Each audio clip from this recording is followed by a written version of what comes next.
Di tanggal 12 Juni kemarin, kita menyaksikan Azerbaijan Grand Prix di Baku City Circuit.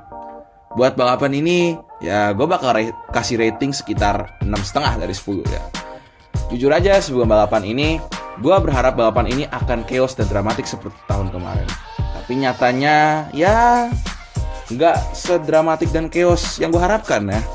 But anyway, let's start reviewing this race.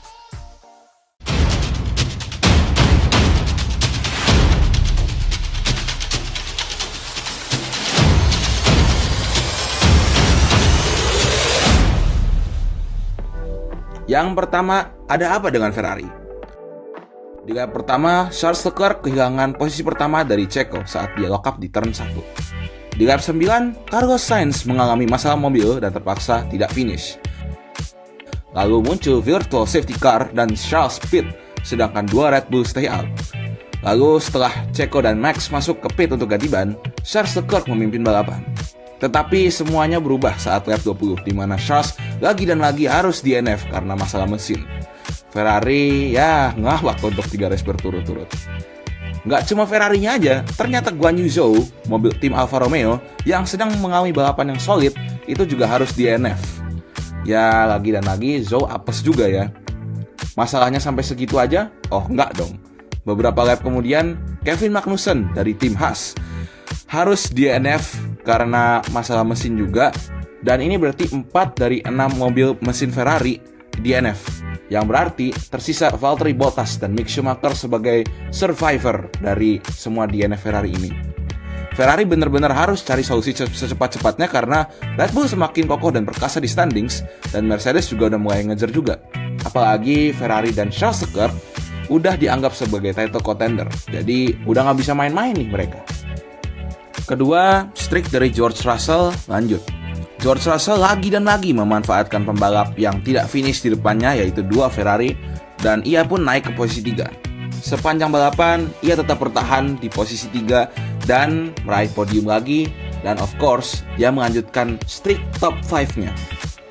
Yang dulunya dikenal sebagai Mr. Saturday karena selalu meng-out-qualify Latifi di Williams, sekarang menjadi Mr. Sunday dengan konsistensinya di 2022. Apakah kita bisa melihat George Russell menang di Mercedes dengan konsistensinya? Well, let's see. Ketiga, kita melihat performa solid dari Pierre Gasly dan Sebastian Vettel. Balapan yang cukup solid untuk kedua AlphaTauri dan Sebastian Vettel, di mana mereka memimpin midfield drivers. Tapi sayang banget ya, Yuki Tsunoda harus ngalamin masalah DRS yang mengakibatkan dia harus box dan melakban rear wing-nya. Vettel sebenarnya bisa aja sih finish di posisi 4, tapi pas dia nyoba nyalip Esteban Ocon, dia melebar ke run off dan ya harus kehilangan beberapa posisi sih. Posisi 6 itu cukup bagus ya buat tim Aston Martin dan Sebastian Vettel sendiri ya. Dan posisi 5 juga bagus untuk Pierre Gasly, karena ini juga merupakan poin pertama dari Gasly sejak Australia. Next, kita juga mempunyai pembahasan yang lumayan panas nih, yaitu team order McLaren. Jadi dua-duanya mulai dengan strategi beda, yaitu Norris di ban medium dan Ricciardo di ban hard. Ricciardo mempunyai pace yang bagus di belakang Norris pas bagian pertama balapan, dan sebelum pit stop yang terakhir, ia mematuhi instruksi untuk menunggu di belakang ketika ia memiliki kesempatan untuk overtake. Ya, tapi Ricciardo memperoleh keuntungan dengan mampu menghentikannya di bawah virtual safety car yang memungkinkannya melompat di depan rekan timnya. Pas menjelang akhir-akhir balapan, Ricciardo sempat ngejar Alonso dengan Norris di belakangnya dan menanyakan apakah dia bisa menyalip pembalap Alpine itu. Norris diperintah untuk menahan diri dan meskipun frustrasi, dia menerima keputusan itu. Dan akhirnya Ricciardo finish ke-8 dan Norris finish ke-9. Terakhir, Red Bull semakin perkasa. Sejak 2 Ferrari DNF, hampir dari kita semua yakin kalau 1-2 sudah dikunci sama 2 Red Bull, yaitu Verstappen dan Perez. Ya gimana enggak ya, soalnya Ferrari adalah salah satu tim yang bisa melawan mereka, dan Mercedes gapnya juga udah jauh banget dari Red Bull.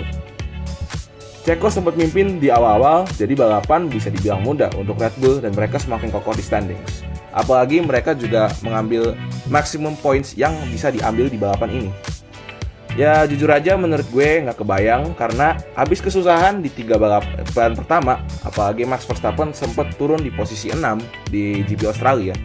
Mereka cepet banget bangkitnya dan Ferrari malah tukar nasib dengan ngelawak dan banyak failure ya di akhir ini.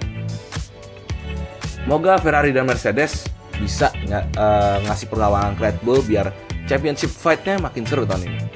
Jadi, gimana nih menurut kalian race Baku kemarin? Seru? Biasa aja? Atau boring? Ya, silakan komen di kolom komentar dan jangan lupa like, subscribe, share video ini, dan nyalakan notifikasinya kalau nggak mau ketinggalan. Ya, next race kita akan melihat Canadian Grand Prix pada tanggal 20 Juni jam 1 pagi ya. Jadi kita begadang lagi nih. Ya, itu aja sekian dari gue. Dan ya, see you on the next vid and thank you for watching y'all.